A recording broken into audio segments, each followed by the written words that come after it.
Sorry for being so late for this, but after Jugram got done packing that boy Basby up, he pulled up on Uryu with the almighty in tow, and he's like, hey, I know about your playing game. Go ahead, give it up, big dog. You're cooked, you're washed. But then we switched over to the Gotei 13, and they got pulled up on by Gerard Valkyrie, and he's like, hey, go ahead, run me them things right now. And they was getting ready to fondle cuz, but Renji pulled up after being lobotomized by Uryu, wrapped his sword around Gerard's arm. He's like, yeah, nigga, I'm back from the dead, so what? And we see who brought bro back to life, and it was Hachi and the Visored. Well, Gerard just smacks Renji's Zanpakuto toe away, and Shinji's like, okay, whatever, starts trying to book it towards U-Haul, and Gerard's absolute Batman ass cape just blocks the path. Like, I don't know what these niggas' capes is made out of, but I need one. But then we switch to Ichigo POV, and oh nah, Askin done turned my goat into a damn rug on the floor. Chad and Ori, he may pull up to help their friend, you know, that's twinning them, that's GOAT for us. They not finna have Ichigo looking crazy and we not finna do nothing about it. But they step in that area of effect and they both drop down to the ground. And then Askin starts yapping about how his powers work. And then he starts glazing the other world guards, being like, yeah man, Lily Bar was the first guy to get his powers from U-Haul. And then we got freaks like Pernite and Gerard, who didn't get powers from U-Haul, because I think they might be the left hand and the heart of the Soul King. I don't know, they're kind of weird. But then baby girl Yoruichi pulls up, and she just interrupts Askin like, if you got these boys dead to rights, why don't you just strangle them niggas? But Askin tries to kick Yoruichi, and her fast ass dodges out the way, man. And Yoruichi's face card is something serious, dog. But then Yoruichi starts charging up, going into her Shunko, and it's ripping off that orange shirt, and I'm just like, for the free skis, my nigga? I mean, I'm not complaining.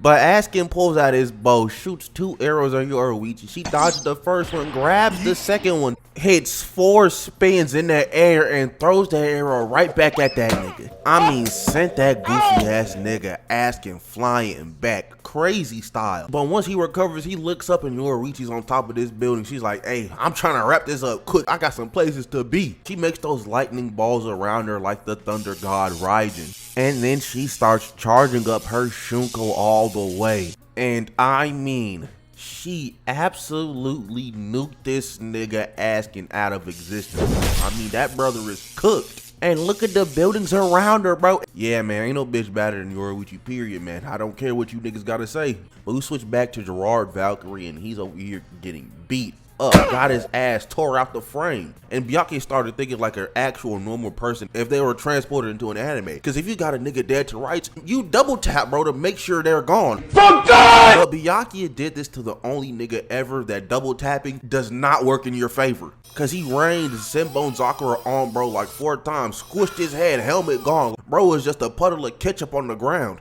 Just for him to come back as a big nigga later, but I'm getting ahead of myself. But we switch back over to Yoruichi. She done helped Orihime, Chad, and Ichigo back up, told them to go deal with U-Haul while she goes and handles Askin. We then see that all the worlds are starting to merge together. Askin gets back up and he starts talking crazy about Yoruichi's Shunko, just for Yoruichi's little brother to pop up out of the cut from nowhere, being like, nigga, if you gonna talk about it right before I have to crack your jaw open. And you know, I'm not even gonna lie, I get it, bro. I be defending Yoruichi's every move with my dying breath. But Askin calls Yushiro a lady, and that pissed bro off. He was having a touching reunion with his sister just to get called a lady. He's like, nigga, cracked bro one good time in the nose and proceeded to pummel that nigga's guts into paste. I mean, good lord, he wombo comboed his ass. Hit Askin with that combo so hard and so abruptly, he was confused, like, wait a minute, hold on, bro, chill. But Yushiro do not give bro a single chance. Bro pulls out his Shunko, and it's an explosion Shunko, absolutely nuking this nigga Askin. Bum ass Bakugo could never. But we go back to the Gotei 13, and they still running over to U-Haul thinking that they just got done with Gerard. But nah, one big ass foot just almost crushes them boys crazy style. To reveal, this nigga Gerard gets stronger with each attack laid upon his body, and he grows in size. If I was everybody else in this little squad, I'd be looking at Byakuya like, nah nigga, you gotta handle that. This your fault. But Gerard over here chunking buildings at niggas and everything. Almost blew Momo's ass back, but Shinji, being the good guy he is, caught her ass, but Gerard was getting ready to smush these niggas into nothing. Too bad that nigga missed, so Shinji and Momo start putting up pots and pans to Gerard. Momo used her Shikai and made this like trampoline explosion, blowing Gerard's knees out while Shinji pulls up No incantation, just raw ass Hado 91 in this nigga Gerard's mouth. And Momo finished off by putting balls in this nigga Gerard's mouth. Told little bro to bite down as it blew the whole inside of his shit all the way up. But Momo and Shinji think they won the fight, just get swatted away by Gerard's big ass hand. Byakuya then said if it ain't broke, don't fix it. Started spamming Senpon Sakura at Gerard just for him to put his hand out, and what do you know, man, absolutely nothing happened. Soifon then pulled up with her Bankai in tow. Started saying the name of her Bankai. She didn't even get halfway through that bitch before Gerard smacked the hell out of her with his shield. And Gerard over here thinking he's a big bad wolf, and he starts blowing these niggas down. Pause. We switch back to baby girl Yoruichi, and Askin's over there just cooked in a fire, but the fire dissipates and he is completely fine. This nigga Askin is so broken. You have to make sure you boom bro immediately or you won't be able to do it ever at all. Because now he done lowered the lethal dose to Yushiro's Shunko. But Yushiro don't care. He not trying to hear none of that. Tries to hit Askin with it again right in his bread basket and crickets. Nothing happens. As Askin then shoots 3 arrows through this nigga Yushiro's back. I have no idea how he did that. Yoruichi goes to go help her little brother, and then we switch back to Uryu and Haschwalth, and Haschwalth's like, alright, since I already know that you're a traitor, and you're over here telling me you're not a traitor, how about you deal with these niggas then? And Uryu was like, who? As Haschwalth breaks the wall next to Uryu, and there goes Ichigo, Orihime, and Chad.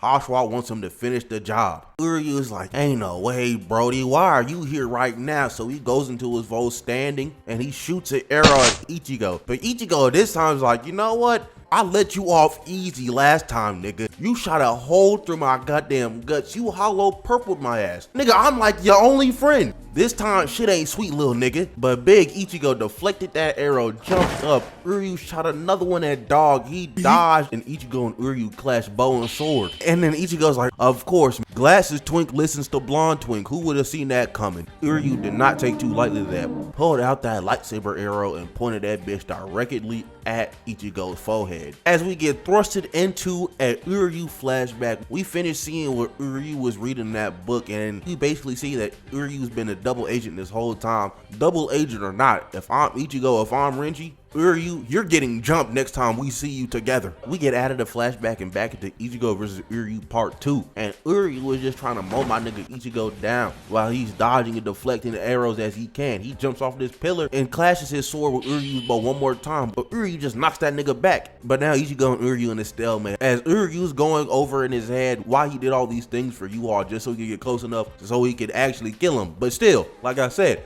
I don't care, double agent or not, you kind of shot a big ass C through my chest, nigga. I'm never forgiving you for that. So big Ichi shoots a baby Getsuga at Uryu's feet, and then he launches another Getsuga, chopping the top off this building like a damn convertible, making this nasty ass smoke screen. And then Uryu looks up, he just sees this big glowing ass yellow light, like, oh, well, that's obviously Ichigo. So Uryu shoots his Quincy propaganda attack at that glowing yellow object, and nothing, bro, it's just Ichigo's little trench dagger. But cause big Ichi was behind that nigga Uryu, shoulder bashed his little ass, absolutely big bodied that nigga. I mean, bro went a tumbling back. I be forgetting that this nigga Ichigo kind of brolic for real. But this cool ass nigga just nonchalantly walking up to Uryu, his trench dagger just falls in his hand. Then he hits that nigga Uryu with a Getsuga. As Uryu threw an arrow, but that little bitch ass arrow didn't do a damn thing. It just triggered the explosion of the Getsuga, making this big ass hole in the ground. Ichigo almost fell, but Chad grabbed his ass up, threw him at Uryu. That's the most useful thing Chad does the whole arc, by the way. But Ichigo grabs Uryu by the collar and they both fall down that hole. But then we fade to go see what the Bombies is doing, and they pulled up on Yuha while he was sleeping and getting ready to put the possum pants on that nigga. And then we switch over to what Yoruichi is doing,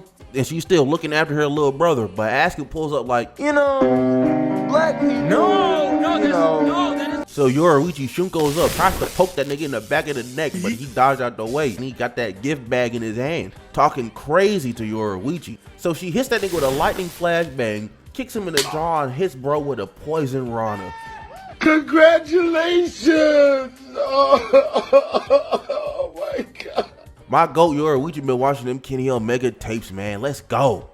But we switched back to Gerard, seeing what Big Bro is doing, and he's over here on a hunt for Momo. And I'm not gonna lie, I feel kind of bad for Momo. I used to shit on her a lot, but now really thinking about it, she had that crush on Aizen, and seeing how actual real life women talk about Aizen, I get it. just to get stabbed in the chest by that nigga. And then not only that, she got jumped by every single captain in the Gotei 13, which I think is crazy, man. I still look at Ichigo different because he kind of just saw that shit happen. He was like, damn, I should say something, but I'm totally not gonna do it. Like, that was crazy. They was beating her ass. Like, Momo be going through it, dog. We gotta stop slandering her. But Rose pulls up, stopping Gerard from booming Momo. And then you probably get the coolest shot this episode, because all the Visoreds link up once again. The captains get rid of their captain cloaks and they put on their Visored masks. This shit got me lit because none of that happened in the manga, brother. We switch from that to Riruka and PSP Boy, and they is over there going to Kukaku's house to go pick up some niggas. As they then look over to the Seretans like, damn, what's going on over there?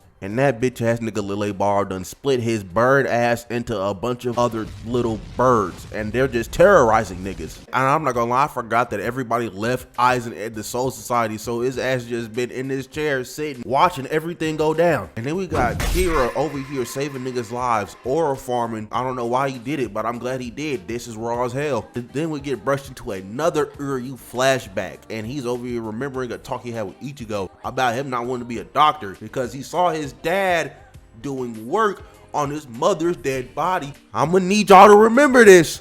But now that Ichigo and Uryu are in this secluded area, Uryu tells Ichigo his plan, and his plan is he is the only one that can beat Yu-Ha because he has his mother and his grandfather's blood. He said, fuck my dad. And then he tells Ichigo and the gang to go home. He got this. They can't beat Yu-Ha by himself. And Ichigo's like, brother, are you stupid?